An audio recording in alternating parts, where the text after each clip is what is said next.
Hello, everyone. I'm recording the Sunday School lesson for February 6th, this coming Sunday. It comes from 2 Samuel chapter 12, verses 1 to 15, but I want to encourage you, if you have the time, to actually read chapter 11 and then also read more of chapter 12 to verse 23. Because when you do that, you will have a full picture of why Nathan condemns David. What is it that infuriates you? Is it politics? Is it your favorite team losing? Is it injustice in America? The Bible describes something as righteous indignation. Be angry and sin not. It happens when there is a wrong that can be righted, and sometimes that person to right the wrong is you. The lesson for today is called Nathan condemns David, but Nathan had to confront David before he condemned him. It may be a familiar story to you. David at this time is in middle age. He is king. He has had many life accomplishments. He is well respected. He is very successful. He has plenty of wives and plenty of children. He is probably the most successful king alive.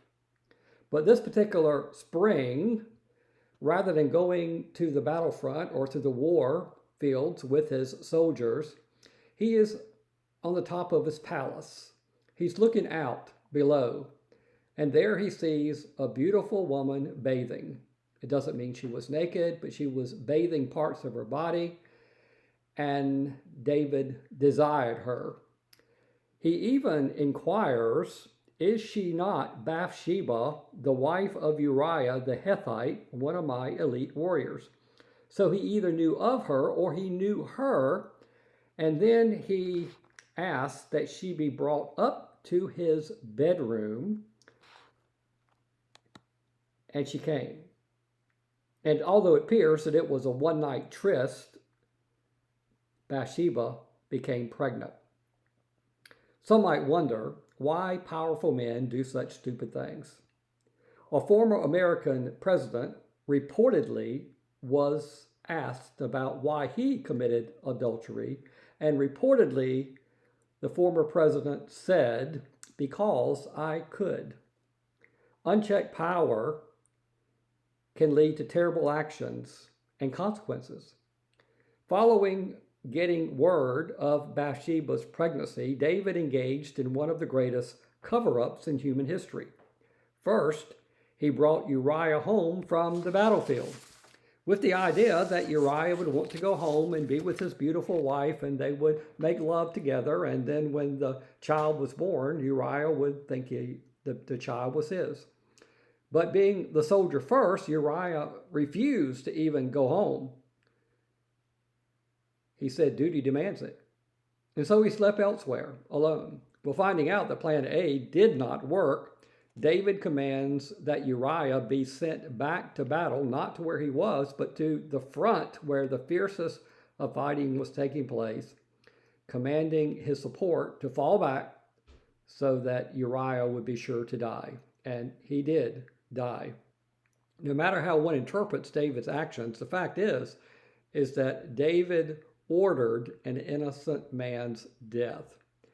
Now, I'll be honest with you, there are questions that I have about David and Bathsheba that will never be answered, such as, why did Bathsheba go into the king's palace bedroom? Certainly she had some idea of what the king might want or do. And at the end of chapter 11, she mourned her husband's death. But immediately after the prescribed time of mourning was over, she went into David's palace where she became his wife and bore him a child. Chapter 12 begins with Nathan sharing a parable with the king. Now, who was Nathan? Well, Nathan was, according to chapter 7, verse 2, the prophet. He was the king's spiritual advisor, but he was also King David's friend. And while he wanted to please his boss, the king, Nathan's real duty was to God. In chapter 7, Nathan tells King David that while building a house worthy of God, referring to the temple, was important, that it would not be David's job to do, but that would belong to a son of David. Now, this was prophetic. Nathan did not give details, but we would later know that the son who would build the temple would be Solomon, King Solomon, the son of David and Bathsheba. The parable is described in chapter 12, verses 1 to 5. In the parable, there are two men, a very rich man and a very, very poor man. The very rich man owned all kinds of bountiful and tremendous and healthy livestock. The poor man, all he owned was one small ewe lamb. Well, it so happened that the king had a guest, and the guests wanted to feast and dine, and so the rich man, rather than selecting one among his very many livestock to slaughter, butcher, dress, and cook, he went over and told his servant to take the poor man's little lamb, which he did. Well, when David heard this parable, he was instantly angered, righteous anger, righteous indignation, and he vowed that the rich man deserved death.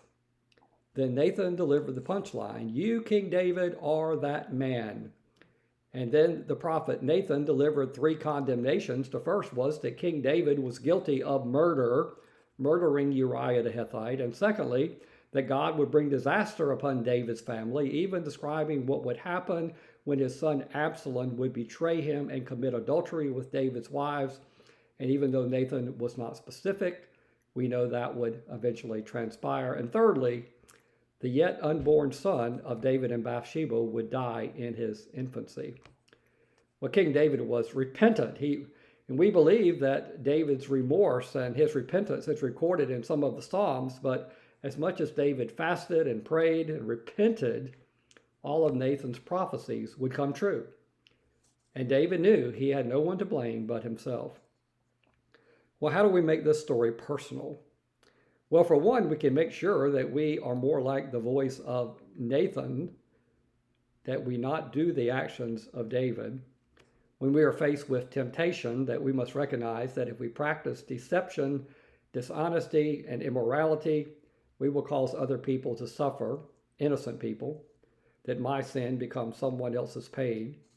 And secondly, when we see injustice, that we must not turn a blind eye, but that we must speak up or maybe take action, write a letter, or maybe give money to a ministry or cause that can accomplish what you cannot accomplish.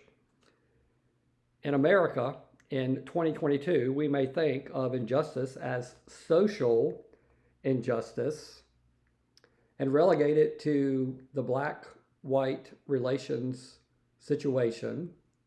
But while that is indeed an important issue, it is by far not the only issue. There are many human relations issues. And so I would say that if you want to be a social justice warrior, then take that fervor to treat all people equally, no matter the color of their skin or their gender or where they live around the world. And then you will accomplish the biblical mandate. Have a great day.